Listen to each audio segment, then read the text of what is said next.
अस्सलामुअलैकुम, welcome back to my channel lifestyle with Rooj में। आज जो मैं आप लोगों के लिए रेसिपी लेकर आई हूँ वो है दही वाले बैगन की रेसिपी। इसको दोपहर के खाने में दाल चावल हों और साथ में ये दही वाले बैगन हों और तली हुई मिर्चें हों, ये सिंपल खाने को भी बहुत ही मज़ेदार बना देता है। चले आए बिना टाइम वेस्ट किए हुए हम अपनी रेसिपी की तरफ बढ़ते हैं। सबसे पहले मैंने इसके लिए बैगन 1.5 पाव के करीब लिए और इनको मैंने ऐसे स्लाइसेस से कट करके पानी में डिप करके रख दिया। एक छोटी प्याज चॉप हुई हुई और साथ में मैंने 2 टमाटर चॉप कर लिए और साथ में मैंने कुछ स्पाइसेस लिए जिसमें लहसुन अदरक का paste ½ tea spoon.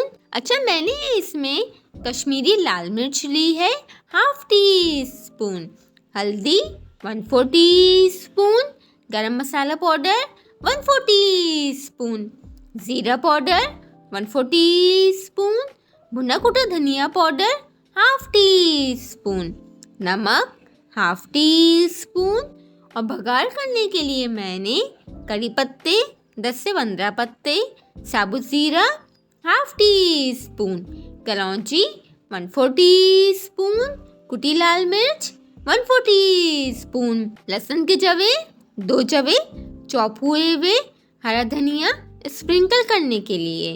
First step में मैंने सबसे पहले ऑयल 3 टेबल स्पून लेकर इसमें प्याज को लाइट ब्राउन किया, फिर इसमें टमाटर डालकर फ्राई किए।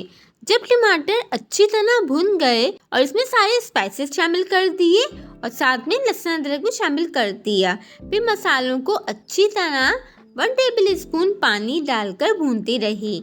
जब मसाला अच्छी तरह भून गया तो इसमें ½ कप पानी डालकर 5 से 10 मिनट के लिए कुक होने के लिए रख दिया ताकि ग्रेवी तैयार हो जाए। सेकंड स्टेप पे मैंने ½ किलो दही लिया और इसके अंदर मैंने नमक और चीनी पिंच शामिल कर अच्छी तरह से बीट करके इसको तैयार कर लिया। थर्ड स्टेप पे मैंने बैगन को फ्राई किया। आप इसको ग्रिल पैन पे भी फ्राई कर सकते हैं। मैंने इसको फ्राई पैन में फ्राई किया है। 1 टेबल स्पून ऑयल डाला, बैगन के स्लाइसेस डाले और ऊपर से हल्का सा सॉल्ट स्प्रिंकल किया और इसे अच्छी तरह से फ्राई कर लिया। इसी तरह से मैंने सारे बैगन के स्लाइसेस फ्राई कर लिए थे। अब आती है लेयरिंग की बारी। मैंने इसको कुल्हड़ में सर्व किया है।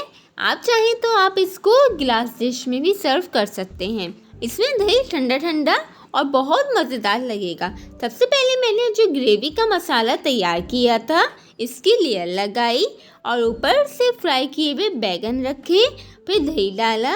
इसी तरह से मैंने एक और लेयर लगाई, ऊपर से दही पोर कर दिया और भगार करने के लिए मैंने सबसे पहले मैंने इसमें 2 टेबल स्पून ऑयल डालकर लहसुन को फ्राई किया, फिर इसमें जीरा, कलौंजी, कुटी लाल मिर्च और कड़ी पत्ता डालकर भगार रेडी किया और ऊपर से इसको भगार कर दिया और दही के ऊपर भगार डाल दिया और ऊपर से बारीक कटा हरा धनिया भी स्प्रिंकल कर दिया। मज़ेदार दही वाले बैगन तैयार हैं।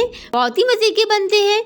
आप इसे पराठों के साथ सर्व करें, बहुत ही मज़े के लगते हैं। और अगर आपको मेरी रेसिपी पसंद आई हो तो मेरे चैनल को लाइक, शेयर, सब्सक्राइब और कमेंट करना मत भूलिएगा और कमेंट में मुझे ज़रूर बताइएगा कि आपको मेरी रेसिपी कैसी लगी और अपना बहुत सा ख्याल रखिएगा, दुआ में याद रखिएगा। फिर मिलते हैं एक और नई रेसिपी के साथ। जब तक के लिए अल्लाह हाफ़िज़।